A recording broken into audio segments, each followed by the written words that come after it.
नमस्कार व्यूअर्स, आप सभी का स्वागत है रेडियो द्वारका में। हम सब लोग अपने काम काज के दौरान उन चीज़ों को भूल जाते हैं जो कहीं ना कहीं हमारे अंदर होती हैं, हमारी इच्छाएं होती हैं कि हमें ये करना है या हम ये बनना चाहते थे और बन कुछ और गए। लेकिन होता है ना कि जो अंदर के शौक़ होते हैं उनको हम वो दब जाते हैं हमारी रोज़मर्रा की काम काज की ज़िंदगी में। लेकिन कुछ लोग ऐसे होते हैं, बावजूद इसके कि वो कितने ही काम में मशगूल हों, किसी भी तरह के काम में मशगूल हों, लेकिन जो उनके शौक़ होते हैं वो ज़िंदा रखते हैं उन शौक़ों को और उनको पूरा करने का प्रयास करते हैं। आज हमारे साथ हमारे स्टूडियो में एक ऐसे ही शख्स हैं जो कि खाकी के रंग में रंगे हुए हैं, लेकिन बावजूद इसके उन्होंने जो अपना शौक़ था उसको आज तक भूले नहीं हैं और उसको छोड़ा भी नहीं है। जी हाँ, हमारे साथ हैं दिल्ली पुलिस के सब इंस्पेक्टर ज्योति स्वरूप जी। ज्योति जी एक लेखक हैं और सोशल वर्कर हैं, और सबसे बड़ी बात यह है कि ये लेखन में ये साइबर क्राइम के ऊपर लिखते हैं, ये मोटिवेशन के ऊपर लिखते हैं और सोशल वर्क अलग अलग NGOs के साथ जिस तरह से भी कर सकते हैं करते रहते हैं। ज्योति जी, आपका बहुत बहुत स्वागत है रेडियो द्वारका में। ज्योति जी, कैसे कर पाते हैं, मतलब पुलिस की नौकरी में तो काम ही नहीं ख़त्म होते, और फिर आप ये जो लिखने का कैसे कर पाए आप? लिखने का एक जुनून है। मैं on deputation ministry of external affair में ऑन डेपुटेशन था, तो वहाँ मुझे ड्यूटी के बाद काफ़ी टाइम मिल जाता था, तो मैं वहाँ लाइब्रेरी में रह के बुक्स वगैरह पढ़ता था और वहाँ पे एसे राइटिंग कॉम्पिटिशन भी होते थे, तो वहीं पे मैं पार्टिसिपेट करता था और मैं तीनों कंट्रियों में फर्स्ट प्राइज़ भी मुझे मिला पार्टिसिपेट जब हिंदी दिवस पे किया। तो वहीं से मेरा ये शौक़ शुरू हुआ और इसको कंटिन्यू लेकिन मैंने 2019 से किया है। 2019 में जब कोरोना के दौरान मैंने इसको अपना जीवन का हिस्सा बना लिया, लगातार बुक्स और अपना आर्टिकल्स लिखने लग गया और लगातार 2019 से लिख रहा हूँ। जैसा कि अक्सर पुलिस की नौकरी में कोई आवर्स तो है नहीं, बावजूद इसके समय निकाल पाना मुमकिन हो पाता है? हाँ, ये बात ठीक है कि पुलिस का तो 24/7 जॉब है, लेकिन जब जुनून होता है तो सारी चीज़ें पॉसिबल हो जाती हैं। घंटों का काम मिनटों में हो जाता है और मिनटों का काम सेकंडों में हो जाता है। तो मैंने टाइम को मैनेजमेंट कोऑर्डिनेशन करने में थोड़ा एक्सपर्ट हूँ। जैसे ही कुछ भी टाइम मिलता है तो मैं दिमाग में हर चीज़ सारी चीज़ों को साथ साथ लेके चलता हूँ, और वीकली अल्टरनेट डे पे कभी ना कभी हमें रेस्ट मिल ही जाता है। तो उसी दौरान फिर मैं उन चीज़ों को अपना जीवन का हिस्सा बना रखा है और डेली कुछ ना कुछ वर्क उस पर लिखता रहता हूँ और फिर उसको अंतिम रूप दे देता हूँ। आप किस तरह की, जैसे आपका था, मैं पढ़ रहा था, मोटिवेशन पे भी आप लिखते हैं, आप साइबर क्राइम पे भी लिखते हैं, तो ये प्रेरणा की जो ये होती हैं कहाँ से लेते हैं, किस तरह से आपको मिलती है?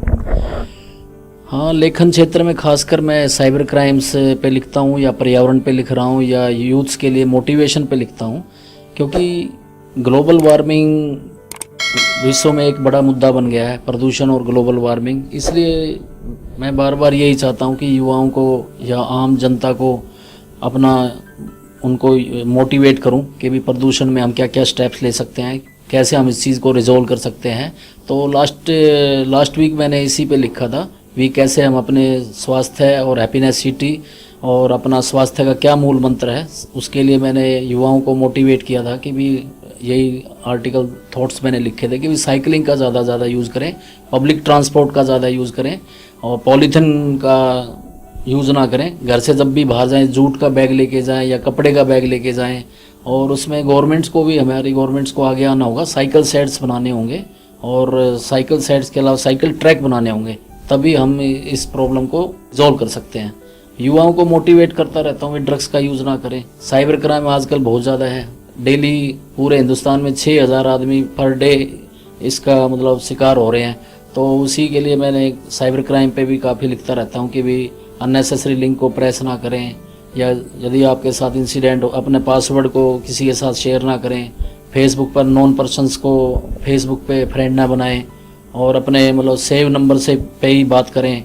और क्योंकि आजकल जो हैकर्स होते हैं या साइबर्स के जो ये होते हैं कि ये वीडियो कॉल करके किसी को भी कॉल करके आपको डराते धमका देते हैं और उनको पुलिस स्टेशन जैसा सेटअप बना के आपको धमकाते हैं या कोई भी नोटिस भेज देते हैं। तो इस टाइप की कोई भी पुलिस ऑफिसर्स हैं वो कोई भी मतलब वीडियो कॉल पे कभी भी नोटिस वगैरह ना भेजते हैं, और इसलिए उनसे कभी भी नहीं डरना चाहिए और तुरंत आपको कॉल करना चाहिए 1930 पे या 112 पे कॉल करके पुलिस को इन्फॉर्म करना चाहिए। अच्छा, आप जैसे सोशल वर्क से भी जुड़े हैं, आप बहुत सारी एनजीओज़ के साथ भी कुछ कुछ करते रहते हैं, तो ये क्या शौक है, कैसे कर पाते हैं? हाँ, पिछले 10-12 साल से मुझे शौक है कि भी जब भी एनजीओज़ के साथ जुड़े हुए हैं जो लेकिन ग्रास रूट लेवल पे जो काम कर रहे हैं उन्हीं के साथ जाता हूँ जब भी थोड़ा सा, क्योंकि सोशल वर्क करने में आपका एक तो टाइम डिवोट होना चाहिए और दूसरा आपका मनी भी थोड़ा उसमें एक्सपेंडिचर आता है। लेकिन ये शौक है कि भी आम जनता के साथ काम करके और हम हेल्प कर सकते हैं, चाहे वो हम सजेशन के तौर पे हेल्प कर सकते हैं या गरीब बच्चों के लिए यूनिफॉर्म के तौर पे जो भी कुछ दे सकते हैं या हेल्थ कैंप लगा के या प्लांट ड्राइव करके। तो इस टाइप से मुझे शौक है, ये मतलब बाई बर्थ ही हॉबी समझो, पिछले 10 साल से इस काम में लगा हुआ हूँ। लेकिन जो अच्छे एनजीओज़ हैं जो अच्छा काम कर रहे हैं उन्हीं के साथ काम करता हूँ। लेकिन बहुत सारे एनजीओ हैं जो काम नहीं करते हैं तो उनके एनजीओ जल्दी बंद भी हो जाते हैं। अच्छा, मैं अगर ज्योति जी आपसे पूछना चाहूँ कि अगर आपको बाद में, अभी तो आप जॉब में हैं, जब जॉब से रिटायर होंगे उसके बाद आपको क्या लगता है किस तरह की चीज़ों में आप करना चाहेंगे? अभी रिटायरमेंट में तो 4 इयर्स रिमेनिंग है, तो उसी के बाद अभी मैं स्टडी कर रहा हूँ, LLM परस्यू कर रहा हूँ अभी CCS यूनिवर्सिटी से, और यदि इसका सही मेरा परसेंटेज रहा तो शायद आगे मैं PhD के लिए भी रजिस्ट्रेशन करूँगा। बाकी आने वाले टाइम में आफ्टर रिटायरमेंट में पब्लिक के साथ और खुल के काम करूँगा और एज ए प्रैक्टिस भी कर सकता हूँ, क्योंकि जब लॉ परस्यू कर रहा हूँ तो लॉ में आगे परस्यू करेंगे और अपने लेखन क्षेत्र कार्य को और आगे अच्छी तरह बढ़ाएंगे।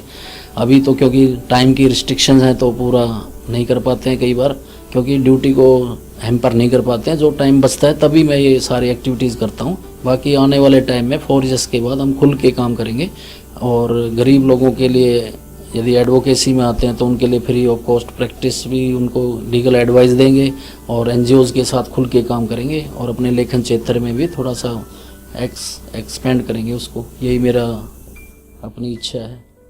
आपने कहा आप अभी आप LLM भी कर रहे हैं, व्यूअर्स एक जो युवा हैं विशेष तौर पर, जिनको अक्सर जिन लोगों को ये लगता है कि यार समय नहीं है मेरे पास, तो प्लीज़ यहाँ पे इसको सुनिए कि वो नौकरी भी कर रहे हैं और पुलिस की नौकरी आसान नहीं है, नौकरी भी कर रहे हैं, उसके बाद जब समय मिलता है तो उसमें लिखते भी हैं और साथ साथ पढ़ाई भी कर रहे हैं, सोशल वर्क भी कर रहे हैं। समय, आखिरी सवाल ले रहा हूँ आपसे, समय कैसे मैनेज करते हैं, थोड़ा सा बताइए। समय मैनेज यही करता हूँ कि आजकल पुलिस स्टेशन का जॉब तो बड़ा टफ जॉब होता है, लेकिन आजकल मेरी ड्यूटी अपना प्रिजनर्स को प्रोडक्शन में होती है, तो उसमें डे की ड्यूटी है।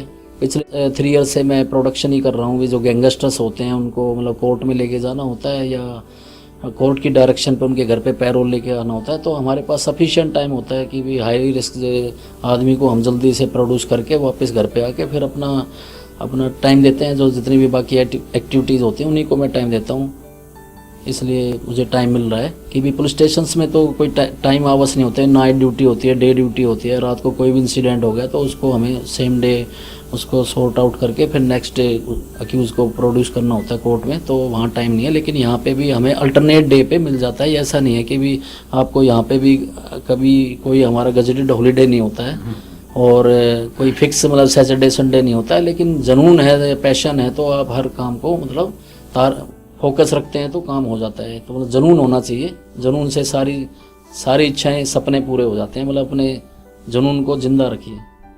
ज्योति जी, आपने अपने जुनून को जिंदा रख रखा है और व्यूअर्स आप लोगों के लिए भी ये संदेश है कि अपने जुनून को जिंदा रखिए, क्योंकि जुनून एक ऐसी चीज़ है जो आपको कुछ भी करने के लिए प्रेरित कर सकता है। बहुत बहुत धन्यवाद ज्योति जी आपका, और उम्मीद है जब आपने अभी तक अपने जुनून को जिंदा रखा तो आगे भी जिंदा रहेगा।